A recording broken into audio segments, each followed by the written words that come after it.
Guys, have you ever sat at your screen and you watch that perfect setup form in the morning and then you just freeze? Maybe you watched price move without you. You start getting sweaty palms and a stomach ache. And by the time you finally work up the courage to click either buy or short, the stock or the market has already moved without you and you're entering at exactly the wrong time. You don't have a strategy problem if that's the case. You have an execution problem. You're second guessing, probably because your current system requires you to be smart in real time. And as a trader, you probably know one of the hardest things to do is be smart in real time. I'm going to show you a way to trade where you don't have to be smart in real time. You don't need intuition. You don't need gut feel.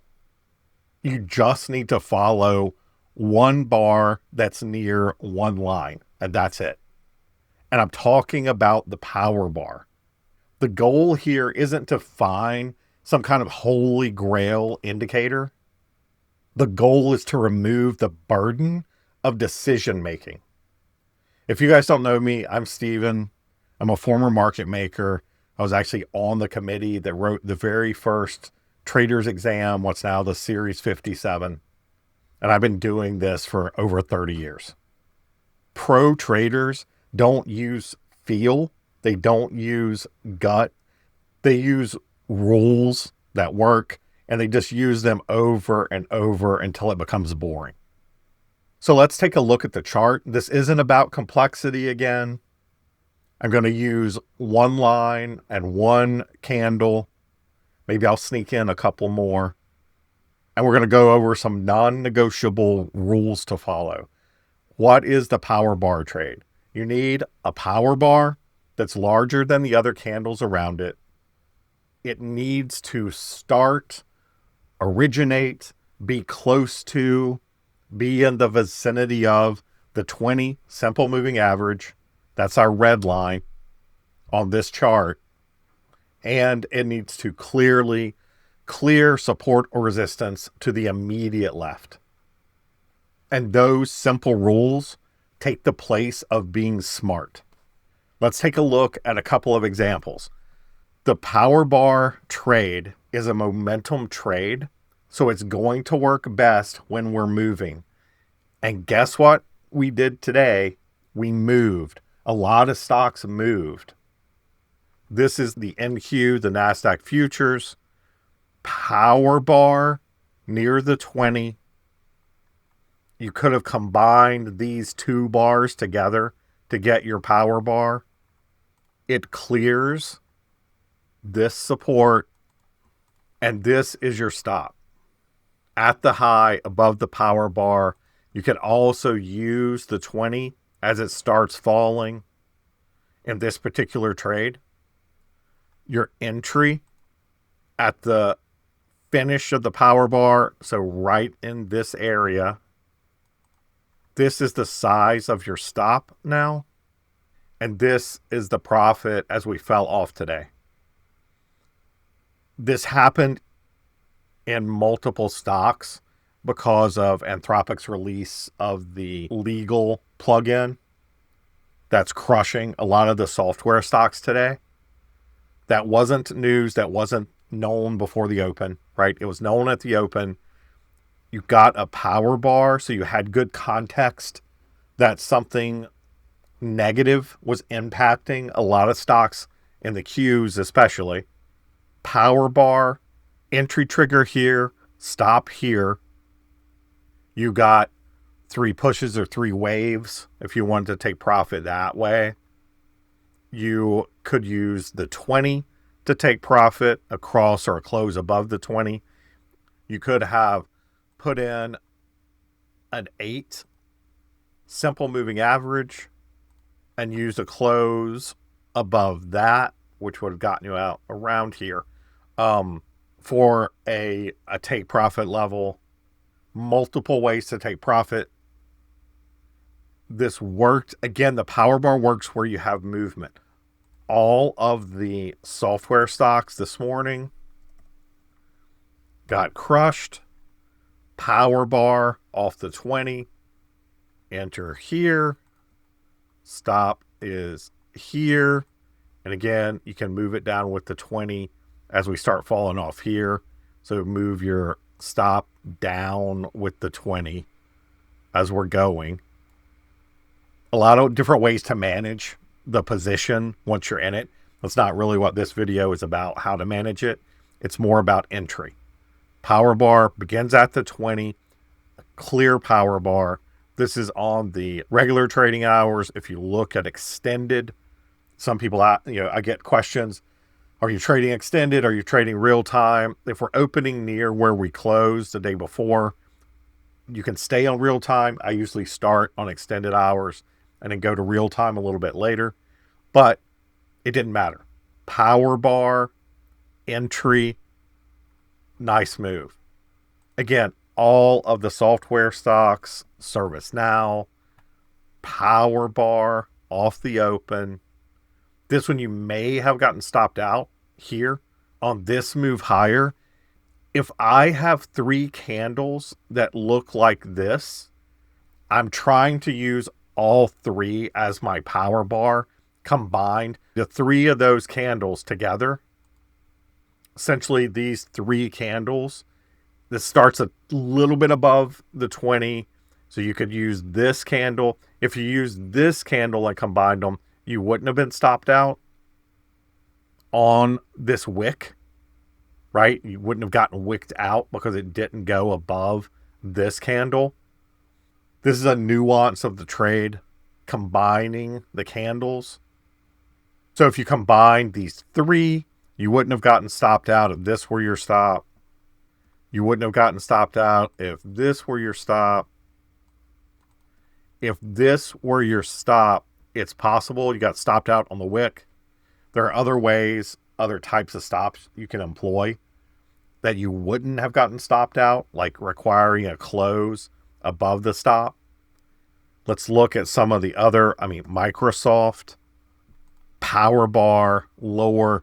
And you can see when we have, especially a news story like this, you have context like this that is very negative for software companies. A power bar will often get you into the trend near the beginning. Even, let's say you missed this trade. As the 20 catches up, power bar here that clears support and moves lower.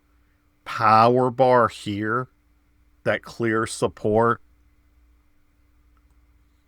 and moves lower. This happened again with multiple stocks. It happened with the Qs this morning. Again, with a negative story that was out around software. You don't have to ignore the context of what's going on in the market if you're doing the power bar trade. You can ignore it and just trade the power bars. It doesn't matter what stock it is. But if you were aware of the context this morning and that the news was very negative, I know psychologically that helps traders stay in the trade. Nvidia had negative news this morning around its deal with OpenAI. Power bar here, it's either this power bar or you combine the 3. Either way, an entry around here would have worked out great. We had 1, 2, 3 waves or pushes lower using the 8 as a stop. Moving the stop down when you get another power bar is not a bad way to go on stops. Again, this isn't a video about managing the trade, but seeing these move lower makes me want to walk through each one of the trades because these were so clean this morning, these power bars off the open. I do have a cheat sheet about the power bar trade, how to do it. Again, if you just watch this video and a couple of the other videos I do, it's a very straightforward and simple trade. But if you want the cheat sheet, comment power in the comments and I'll send that to you. It's a high percentage trade. I've found that around 60 to 70% of the time, the power bar trade is a winning trade. But that's not really the payoff to the power bar trade. The real payoff is that you can finally trade without hesitation. If you can follow a set of simple written rules, you can execute this trade over and over.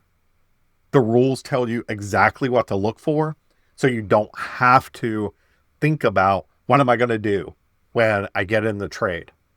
You don't have to have the anxiety of when do I enter the trade? What am I looking for? You simply enter on the power bar that starts at or near the 20. You can complicate it by combining a couple of bars into a power bar, which then may vary your stop a tiny bit, but that's kind of it. For those of you that have seen my other videos, you know I have a power bar indicator. I'll put a link to that. It just makes the power bars a little easier to see because it points them out with a buy and a sell indicator when they trigger. And before anybody asks the question, the indicator sometimes doesn't pick up a power bar that has a wick like this because the body of the power bar needs to be 75%. That's the default setting on the indicator for the power bar. So sometimes if you have a wick, it won't necessarily pick that up. But you can see the power bar. There's nothing bullish in this move away from the 20. Again, this is a trade that happens usually a couple of times a day. If we are trending lower, it'll often happen a couple of times in the direction of the trend. If we reverse, you often get power bars going the other way during the course of the day.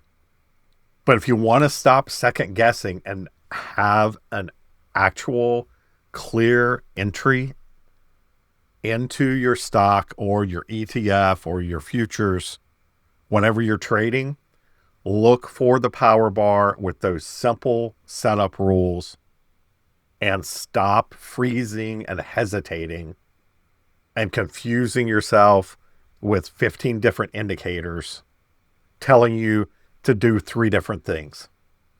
I hope this video on the power bar setup helped you. Again, if you want the cheat sheet, I'll link below. If you want access to my indicator, it is for sale. I'll link to that below as well. And if this video helped you and your trading, please hit like and subscribe, and I'll keep making videos like this. Thanks.